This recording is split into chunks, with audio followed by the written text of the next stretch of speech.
Hijrah ke Habasyah, atau dikenal juga dengan hijrah pertama, yaitu sekelompok umat Islam Mekah yang pindah ke Habasyah untuk menghindari kezaliman dan penindasan kaum musyrik pada tahun-tahun pertama setelah Bi'tsah. Migrasi ke Habasyah terjadi dalam dua tahap atas perintah Nabi. Pada tahap pertama, 11 orang muslim laki-laki dan perempuan, dan pada tahap kedua, 83 orang berhijrah di bawah pimpinan Ja'far bin Abi Thalib yang dilakukan secara sembunyi-sembunyi.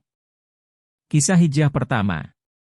Diriwayatkan pada hijrah pertama kaum muslimin berhijrah ke Habasyah pada bulan Rajab tahun kelima setelah Bi'tsah, rombongan umat Islam yang terdiri dari 11 laki-laki dan 4 perempuan ini berangkat ke Habasyah. Kaum musyrik pun langsung mengejarnya namun tidak berhasil menangkap mereka. Kaum muslimin sudah tinggal di Habasyah. Kemudian mereka mendengar kabar bahwa kaum musyrik Quraisy telah masuk Islam, sehingga mereka kembali ke Mekah. Begitu mereka sampai di dekat Mekah mereka mengetahui bahwa berita tentang Islam Quraisy hanyalah sebuah kebohongan belaka. Namun, karena umat Islam tidak mempunyai kemampuan untuk kembali ke Habasyah, mereka masing-masing berangkat sendiri-sendiri atau masuk ke kota dengan perlindungan beberapa orang. Kisah hijrah kedua. Untuk kedua kalinya umat Islam berhijrah ke Habasyah atas perintah Nabi Muhammad SAW dan kali ini rombongan dipimpin oleh Ja'far bin Abi Thalib.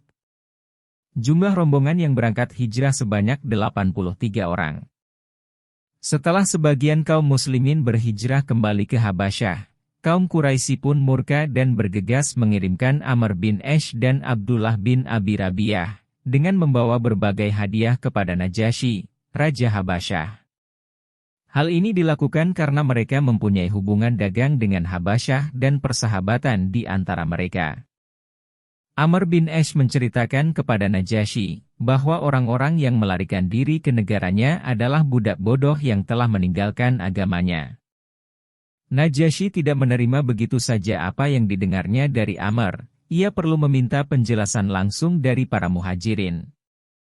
Untuk itu, ia mengumpulkan para pemuka agama dan bersama-sama bertanya langsung kepada para muhajirin tentang alasan hijrahnya mereka.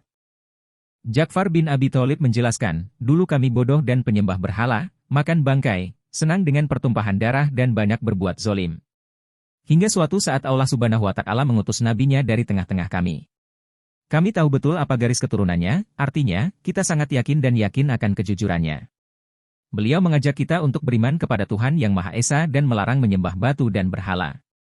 Beliau mengajarkan kita untuk selalu berbicara dan berperilaku jujur, bersilaturahmi, berbuat baik kepada sesama, dan melarang berbuat zolim. Tapi mereka sebenarnya memusuhi kami. Mereka ingin kami kembali menyembah berhala. Itu sebabnya kami datang ke negeri yang Anda kuasai, kami memilih Anda daripada orang lain. Mendengar hal itu, Najasyi berkata kepada utusan Quraisy, pergilah, demi Tuhan, aku tidak akan pernah mengembalikannya kepadamu. Akhirnya kedua utusan itu kembali ke Mekah dengan rasa malu.